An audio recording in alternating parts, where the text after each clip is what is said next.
Nanti setelah itu semua berubah, musim berbeda. Waktu kemarau jangan cari panas. Sorry, kemarau cari panas ya. Waktu kemarau jangan cari salju maksudnya. Kalau waktu lagi musim dingin jangan cari panas. Pada waktu single, waktu Anda masih bujangan, tinggal di rumah papa, mama, atau ayah, ibu, layani mereka. Khususnya bawa perkara kekal. Karena Anda belum bisa membahagiakan mereka secara materi. Nggak apa-apa, nggak usah terburu-buru, berbuah pada musimnya. Jangan pada waktu Anda belum bisa, Anda frustrasi, kok nggak bisa make my parents happy. Beliin apa kayak yang mahal, kayak apa kayak. Nggak tentu itu yang mereka butuhkan. Itu menurutmu.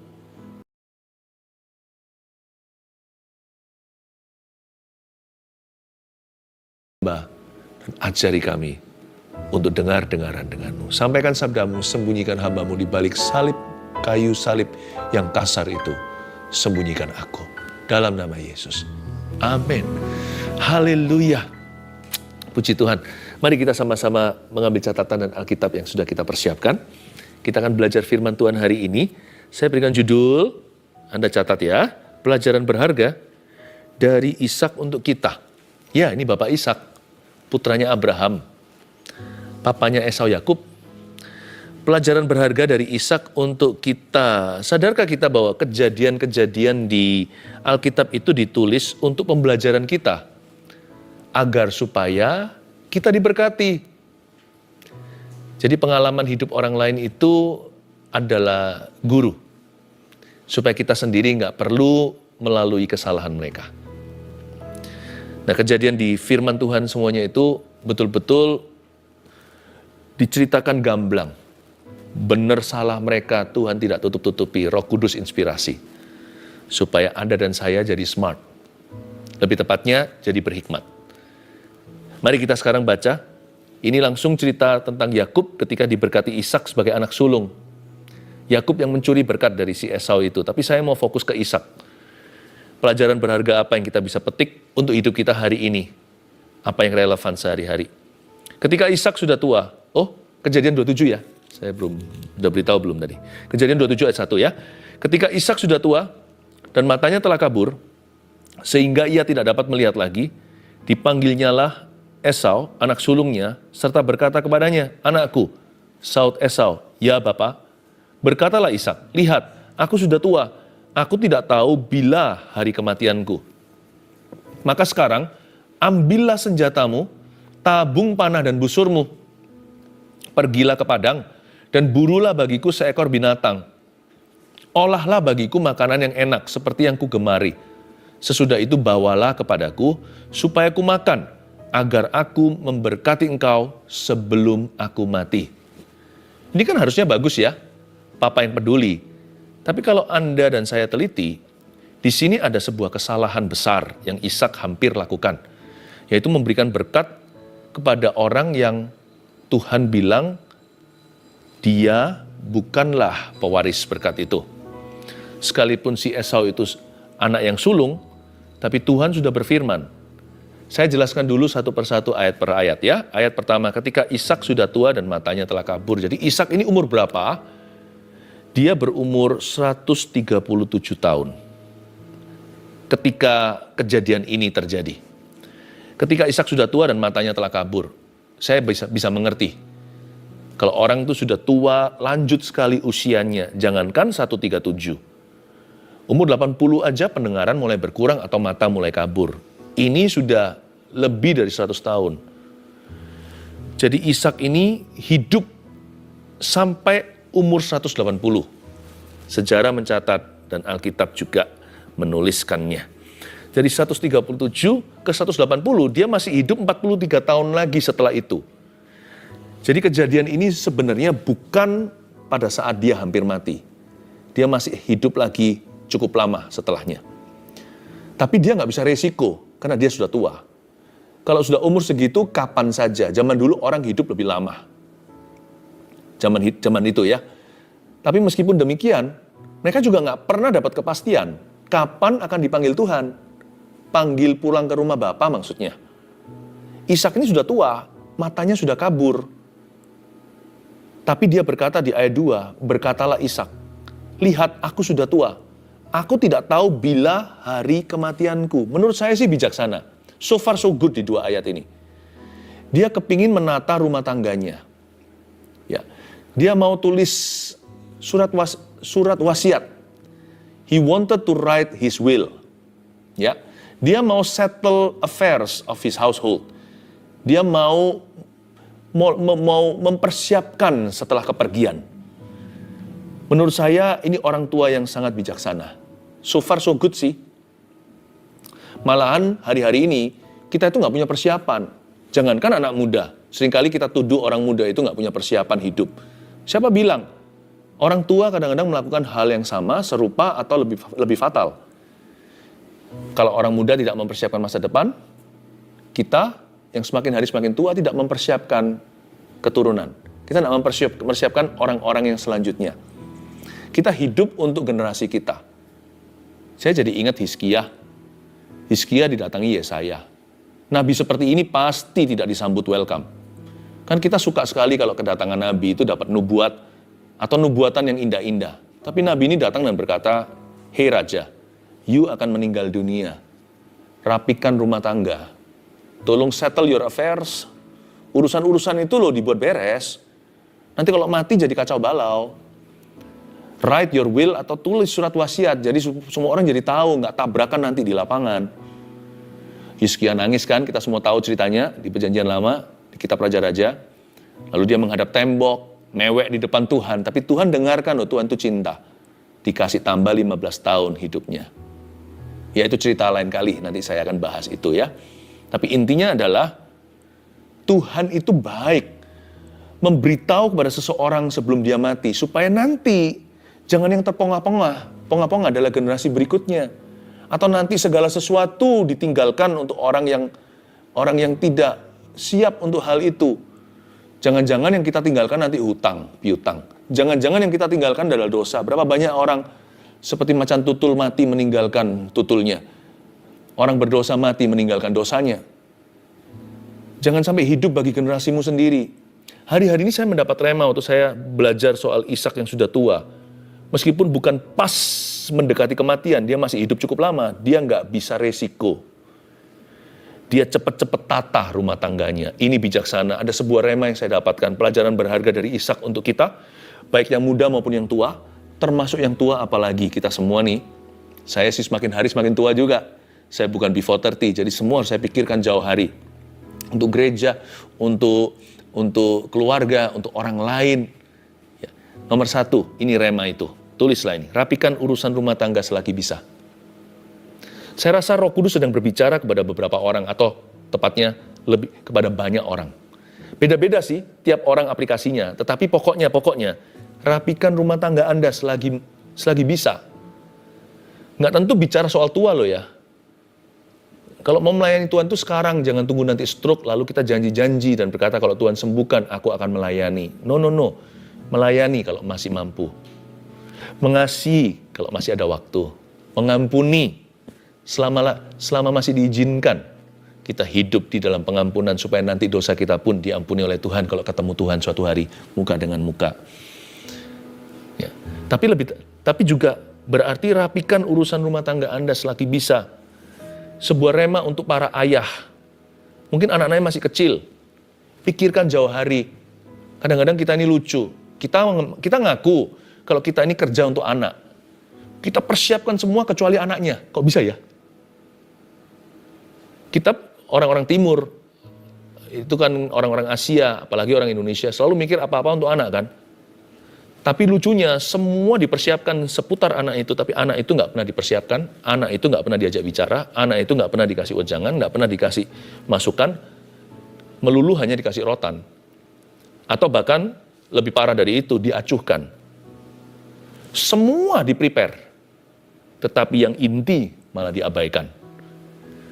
Kalau Anda dan saya mau sungguh-sungguh mempersiapkan, rapikan rumah tangga kita selagi bisa, then to the point. Ayah-ayah harus mempersiapkan materinya. Lalu berikan blueprint atau gambar birunya. Kalau mau bikin rumah itu kan ada arsiteknya. Duduk sama anak-anaknya. Nggak bisa sekaligus langsung dalam sehari anak mengerti, tapi konsisten. Ya kan? Ajak bicara sama mereka. Firman ini tertuju kepada orang tua dulu, kepada papa khususnya, untuk mulai engage your children. Mulai perhatikan isi gelas emosi mereka. Beri pengetahuan yang tidak bisa didapatkan di sekolah. Tentang kehidupan. Duduk sama mereka. Mereka kalau ditanya, besok mau sekolah apa? Mereka nggak akan bisa menjawabnya. Makanya butuh Anda, meskipun keputusan di tangan mereka, Anda harus memberikan suggestion atau saran. Karena Anda yang paling kenal anak Anda dan Anda yang paling kenal dunia. Anak Anda tidak mengerti itu karena mereka belum di situ. Anda lah, papa mama adalah dua pengintai kekanak-kanakan yang Musa utus itu. Bahkan kalau single parent pun, atau tinggal satu saja ortu, Tuhan akan beserta. Beritahu sama mereka, kayaknya ini cocok untukmu nak, ini kayaknya tidak, tapi terserah kamu, tapi pokoknya begini. Anak butuh jamahan pribadi. Seperti Daud yang mempersiapkan bahan untuk Salomo, dia nggak berhenti di bahan loh. Kalau Anda baca di kitab Raja-Raja sekali lagi, itu kaya sekali pewahyuan. Daud setelah memberikan, dia kasih blueprintnya kepada Salomo, bahkan Salomo bukan anak sulungnya. Salomo diberitahu begini, nanti kamu bangun ya, bait suci itu begini, arahnya kemana dan sebagainya. Salomo tinggal bangun saja. Bukan berarti jadi yes man, hanya menjalankan perintah, enggak. Itu kemitraan ayah atau papa dan anak atau putranya. Tapi Salomo sudah dikasih gambar birunya. Enggak hanya itu, kalau Anda lihat, sebelum Daud meninggal dunia di ranjang kematiannya, atau ranjang, bukan pesakitan ya, karena Daud nggak sakit, tapi hanya sakit tua, atau ya sudah meninggal dunia karena lanjut usia. Daud di ranjang kematiannya, bisikan ke Salomo, beritahu, si A itu gini ya, si B gini, kamu handle-nya begitu. Kalau kamu menanggulangi yang masalah ini, caranya tidak lain, harus dengan cara demikian, diberitahu satu persatu. Rema buat ayah, Anda untuk mulai rapikan urusan rumah tangga. Tapi Pastor Philip, kematian itu tabu, kita tidak bicarakan. Iya, siapa bilang Anda di ambang kematian? Ishak ini, sekalipun matanya telah kabur, seberapa kabur kan nggak ditulis di sini.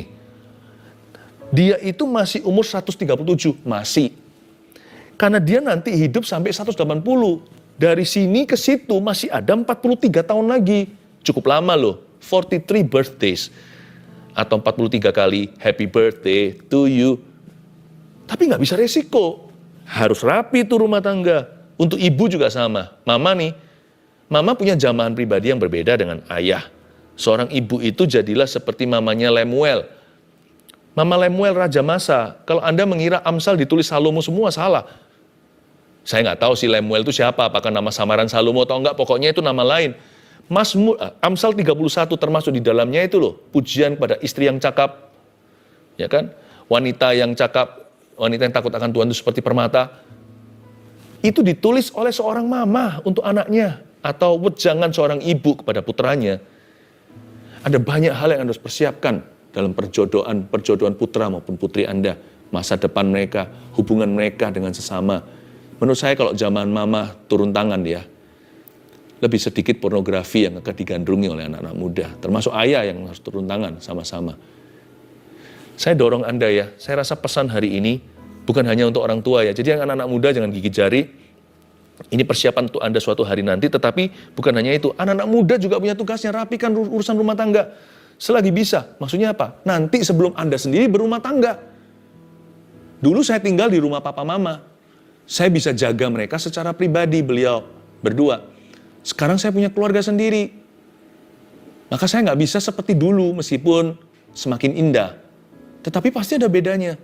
Untungnya puji Tuhan, pada waktu seluruh keluarga saya belum sepenuhnya dalam Kristus, kami termasuk saya, udah mengusahakan dulu, bahkan orang tua, untuk bisa mengenal Yesus secara pribadi. Lebih dekat, saya masih ingat kok, saya sempat bicara sama mama saya yang tercinta, untuk kita lebih giat membaca firman Tuhan, karena mama sudah Kristen dari dulunya.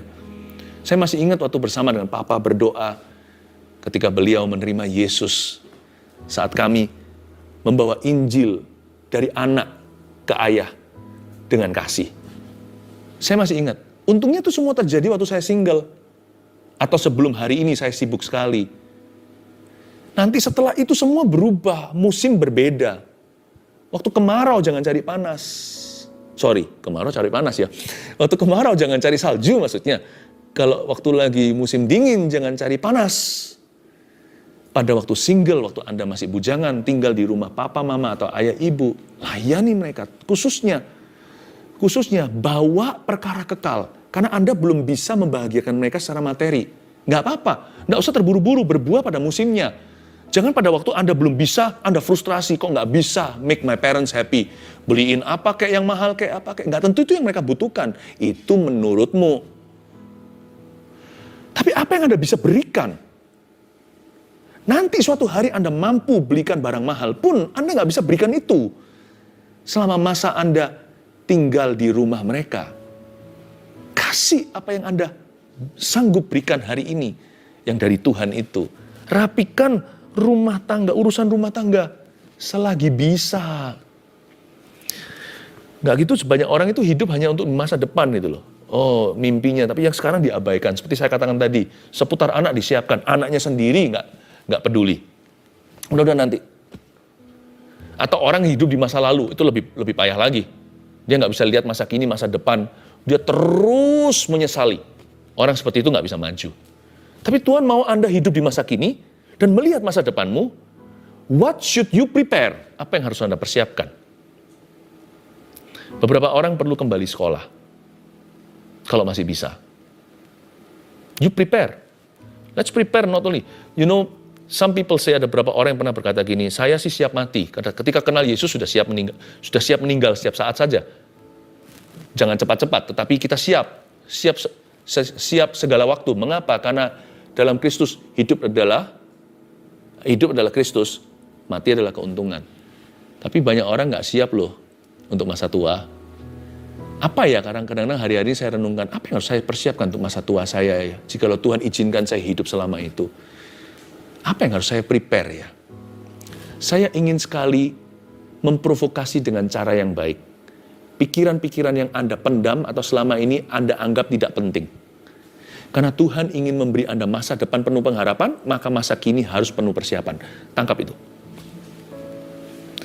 Nah, kita sekarang lihat ayat yang ketiga. Maka sekarang ambillah senjatamu, tabung panah dan busurmu, pergilah ke padang dan burulah bagiku seekor binatang.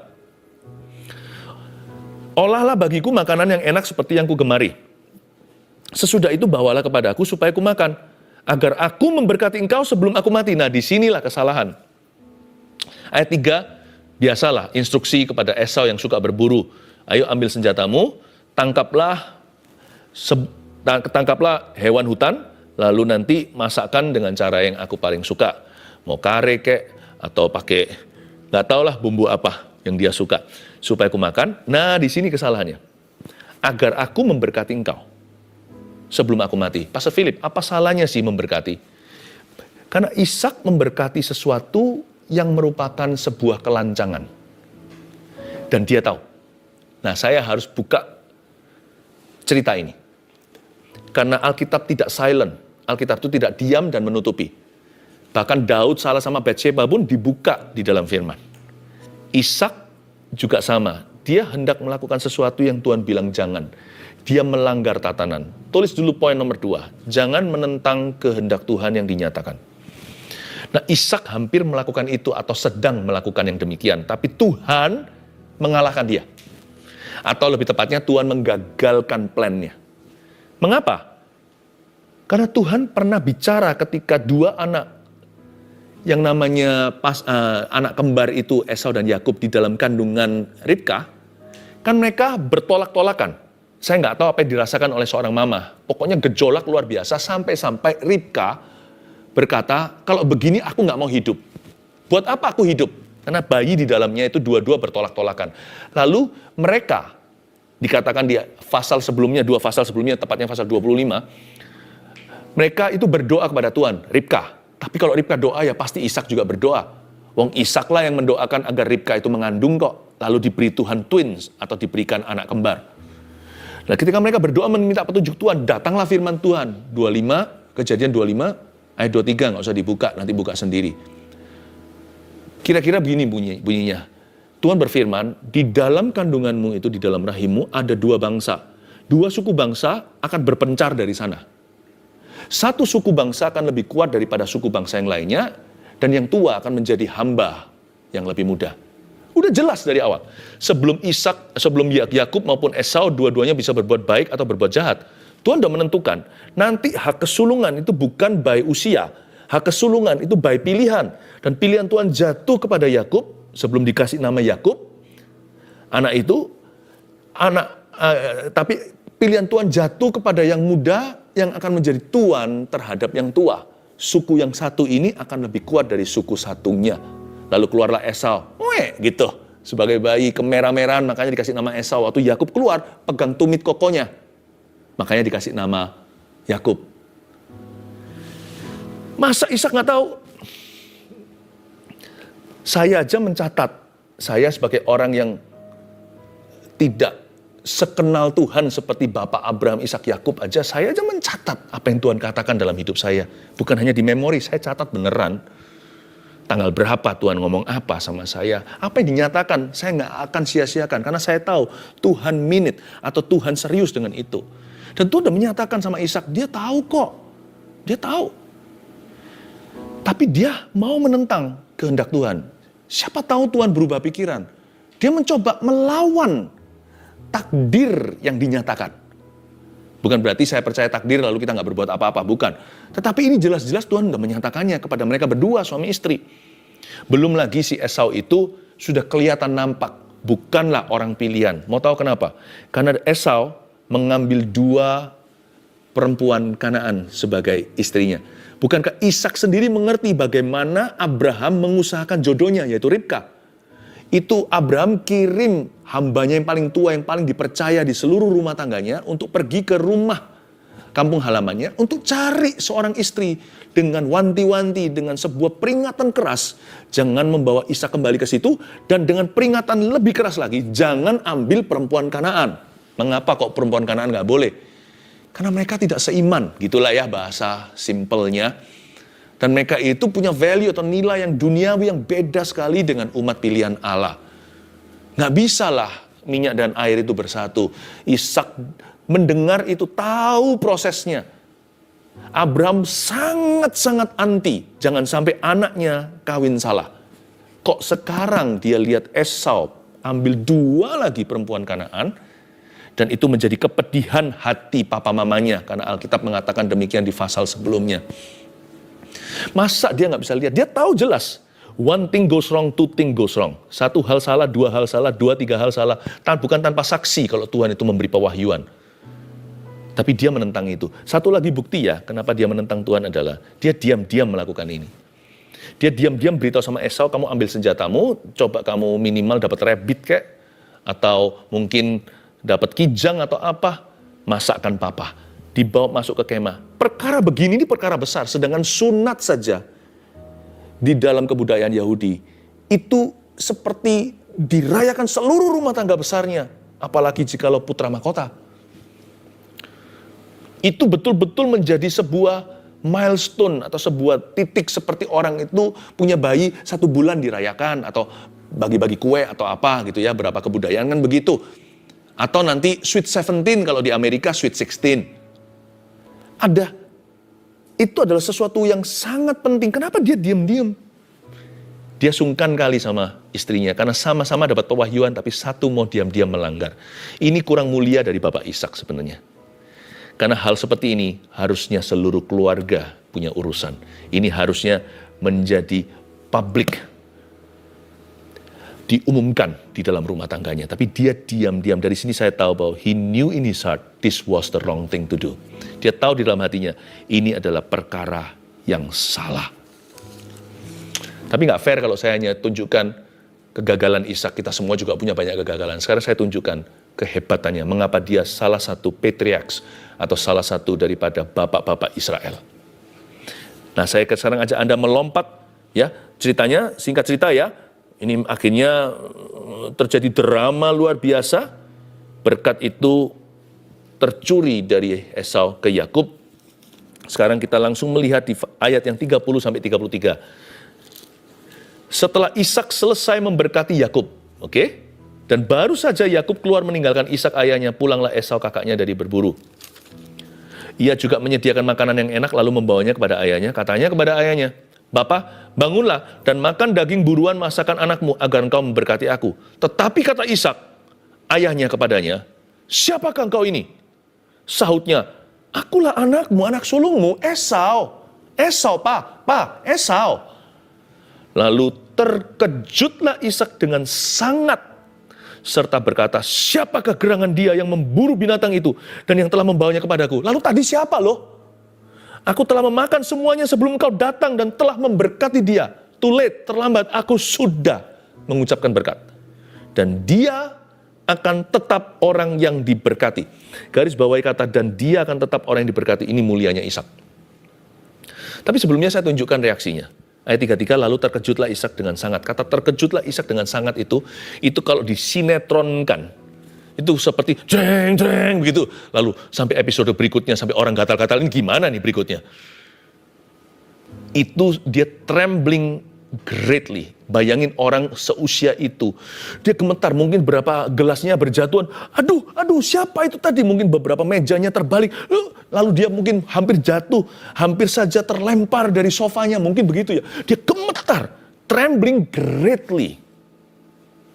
Mengapa dia begitu? Karena Tuhan menggagalkan rencananya. Jangan menentang kehendak Tuhan. Pasti gagal. Karena Tuhan yang akan menggagalkannya. Saya tidak berkata bahwa Tuhan yang membuat Yakub mencuri berkat itu membuat dia berhasil. Enggak. One way or another, dengan satu cara atau cara yang lain, berkat itu akan jatuh ke Yakub. Hanya Yakub tidak percaya. Ribka juga tidak percaya. Tuhan tidak perlu dibantu kok. Semua akan indah pada waktunya. Waktu Tuhan akan tiba. Jadi jangan sampai tangan kita itu menancapkan apa-apa. Kita nurut aja sama Tuhan. Kehendaknya akan jadi. Asal kita belajar setia dengan perkara hari ini. Paham ya? Nurut aja sama Tuhan, semua rancangannya akan digenapi. Asal kita hari ini belajar untuk taat. Belajar untuk taat, bukan berarti sudah bisa taat sempurna. Belajar untuk taat tiap langkah hidup kita. Waktu kita gagal pun kita masih bisa belajar taat loh, dengan bertobat. Waktu kita salah atau dosa. Asal kita begitu, Tuhan akan bawa kita ke sana. Saya nggak berkata bahwa Tuhan pakai Yakub, Tuhan yang suruh Yakub, enggak. Ini manusia. Tapi di sisi Ishak memang Tuhan izinkan ini untuk menggagalkan dia. And God had beaten him to it. Kayak seolah-olah saya mau ambil cangkir ini, sebelum saya ambil tiba-tiba Tuhan sudah mengambilnya dari saya. Saya kalah satu langkah. Ishak nyaris menurunkan berkat. Nyarisnya seperti apa? Yakub baru keluar, Esau masuk. Mereka papasan begini. You can never win against God. Nggak akan bisa menang. Karena kita nggak mungkin bisa outrun Tuhan. Nah, tetapi mulianya Ishak di mana? Kalau Anda baca. Setelah dia gemetar demikian rupa, syok setengah mati, untung aja dia nggak stroke dan mati, dia berkata, "Aku telah memakan semua sebelum kamu datang tadi dan telah memberkati dia." Lalu kalimat berikut inilah kemuliaannya. Dan dia akan tetap orang yang diberkati. Dan Ishak berkata, "Indeed, he will stay blessed." Luar biasa ya. Dia berkata, "Indeed, sungguh, sesungguhnya aku katakan padamu, dia tetap akan diberkati. Aku tidak akan mencabut berkat itu dari dia." Ketika Ishak menyadari bahwa dia telah salah, dia tidak bersikukuh berada di dalam kesalahannya. Dia berbalik segera dan berkata, "I know there is God in this." Ada Tuhan di dalam ini. And that man will remain blessed. He will stay blessed. Dan orang itu akan tetap diberkati. Ini membuat Esau nangis setengah mati. He will remain blessed. Tiba-tiba dia ingat mungkin pasal 25 ayat 23, di dalam rahim ada dua suku, yang satu suku lebih besar dan yang tua akan menjadi hamba kepada yang muda. Dia langsung ingat dan berkata, "Let God's will be done." Biar kehendak Tuhan jadi. Dan dia berbalik segera dan mengucapkan kalimat berikut ini yang membuat saya terharu. And he, dalam keadaan buta nih, and he will remain blessed. Dan dia akan tetap diberkati. Banyak orang kalau sudah salah gimana? Terlanjur, telat. Lanjut aja. Atau kalau orang Jawa Tengah berkata, bablas. Ya, itu Bang Jo bablas. Bang Jo itu artinya lampu merah, sikat. Coba kalau kita nyetir, kuning nih, kita sudah setengah. Itu moncongnya mobil udah di luar batas. Kita gas, betul kan? Kalau si siapa namanya, kalau si Ishak nggak begitu. Dia atret, dia reverse dan mundur, kembali di balik garis. Karena bagi dia, keputusan terakhir itu dari Allah. Nomor 3 tulis, akui keputusan akhir dari Tuhan. Akui keputusan akhir dari Tuhan itu yang sah. Nggak pernah terlambat kok untuk kita itu berbalik atret ceritanya, atau reverse gear, atau giginya mundur ke belakang. Dan dia akan tetap orang yang diberkati. Inilah definisi berserah. Berserah itu bukan berarti nggak pernah salah. Berserah itu adalah cepat kembali kalau salah. Akui keputusan akhir dari Tuhan itu yang sah. Saya tahu tidak semua orang kita doakan mereka sembuh. Tapi kita tidak menentang kehendak Tuhan kalau kita berdoa untuk kesembuhan. Karena Tuhan Yehova Rafa. Namun demikian, kalau kita sembuh hari ini atau belum, atau kita akan sembuh nanti atau enggak sama sekali. Kalau kita minta mujizat atau berkat juga sama aplikasi.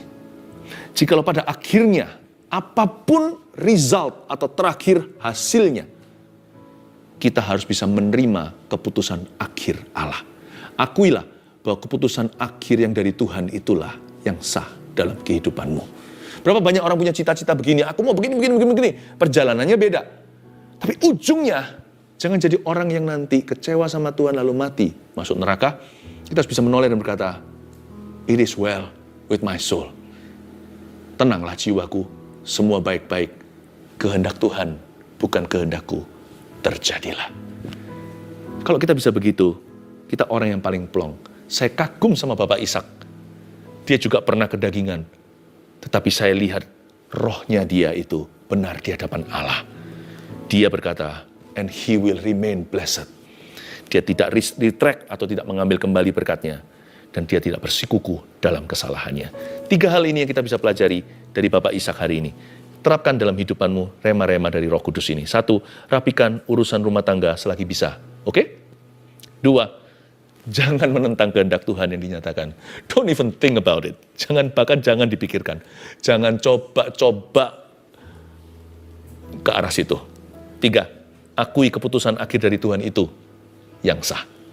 Haleluya. Lewat doa ini mari kita mengangkat tangan. Terimalah berkat dari Allah Bapa, Allah Putra, Allah Roh Kudus, Allahnya Bapak Abraham, Bapak Ishak, Bapak Yakub, Allah Israel. Di dalam nama Tuhan Yesus Kristus. Haleluya. Amin.